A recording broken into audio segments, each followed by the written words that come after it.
How healthy is the Twin Cities restaurant scene? Based on recent headlines, you might say it's struggling. No doubt some big-name closures in Minneapolis recently have fueled concerns. But is the perception that times are tough actually the reality? Or have the headlines about restaurant closures exaggerated the normal cycle of businesses coming and going?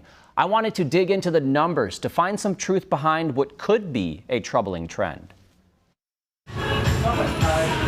In South Minneapolis, this tiny spot is serving some hefty sandwiches. The biggest problem with these sandwiches is how do we wrap them? With a heaping side of nostalgia. But you can spend an hour or more here and never look at the same thing twice. Pedro Walcott is the chef behind North Star Deli, a new grab-and-go restaurant that doubles as a shrine to the Minnesota North Stars, complete with the very seats fans once sat in. Those are the Met chairs from the Met Center. The trip down memory lane, coupled with a menu approachable for families, is a sharp pivot from his first venture. Earlier this year, Walcott closed the doors on Guacaya Bistro, a flashy North Loop spot inspired by his roots in Latin America and New Orleans.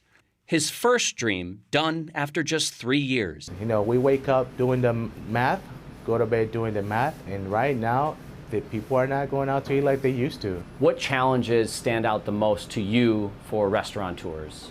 Yeah, I think the lack of skilled labor, rising wages, rising costs of goods. I would say it's, you need to have a lot of foot traffic to be able to pay the rent. Guacaya's departure in April foreshadowed a rough summer as iconic names in Minneapolis like Young Joni, Palmer's Bar, Annie's Parlor, and Café Lurcott all announced plans to close up shop. Each one grabbing headlines over their unfortunate ending, leading to a social media stir. Is that just perception, or is that reality, that there are more closures than there are openings? You know, there's always going to be restaurants opening all the time, but the amount of closures is unheard of. It's not normal. The truth is, we emotionally connect with closures. It's normal. It's natural. You mourn something that's gone.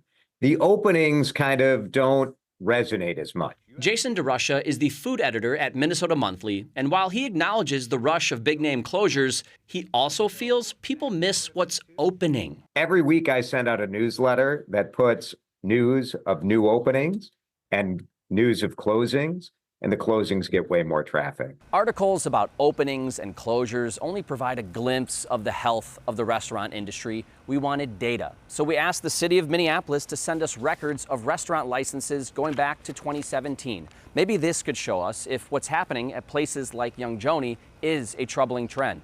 In 2017, Minneapolis had just under 1,800 restaurant licenses, climbing to a peak of 2,019 in the year 2019.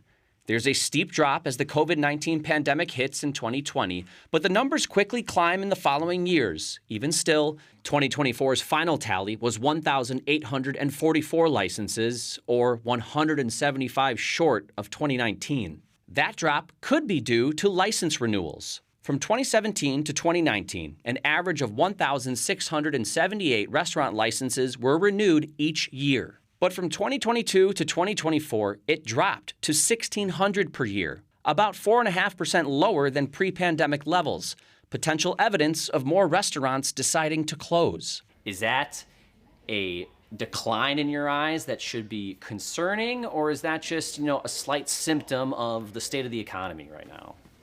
Well, I do think that this initial decline could certainly become a long-term trend. Rent has been going up and up and up, and I think a lot of small operators say high rent plus much higher minimum wage is an unsustainable course. A silver lining in the data is people like Walcott, who remain determined to succeed. From 2017 to 2019, there was an average of 261 new restaurant licenses per year in Minneapolis. From 2022 to 2024, the number actually increased ever so slightly to 265 per year. This is kind of like what we dream of, like having an opportunity to save up money, get a small place, give it our shot, right? What is it going to take for a restaurant to thrive or at least survive in the current climate? Yeah, you need to be a wealthy restaurateur that's been settled for more than 10 years. He feels restaurant groups with strong financial backings have the best shot at weathering the economic storm. Mom and pop shops should skip Minneapolis and St. Paul, he says, for the suburbs where rent and wages are lower. DeRusha has seen several restaurateurs go that route, but the data shows hundreds continue to put their faith in Minnesota's two biggest cities. There's so much talent in this city. That's why we want to make sure that this industry just survives. And we did reach out to St. Paul for license data. The state of Minnesota actually tracks it for St. Paul, but they weren't able to share it for us with this story.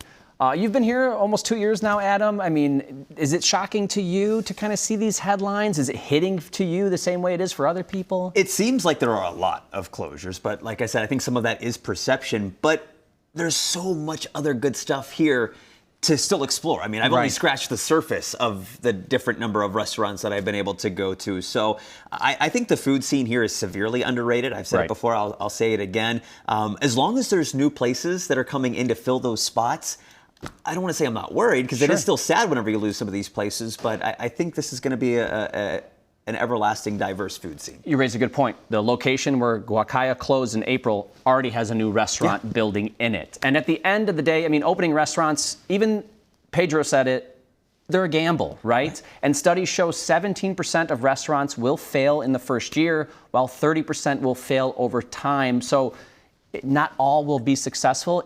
I guess it just feels different right now. Yeah, and it's not a cheap venture either to try and get into No, it hasn't been that way. All right.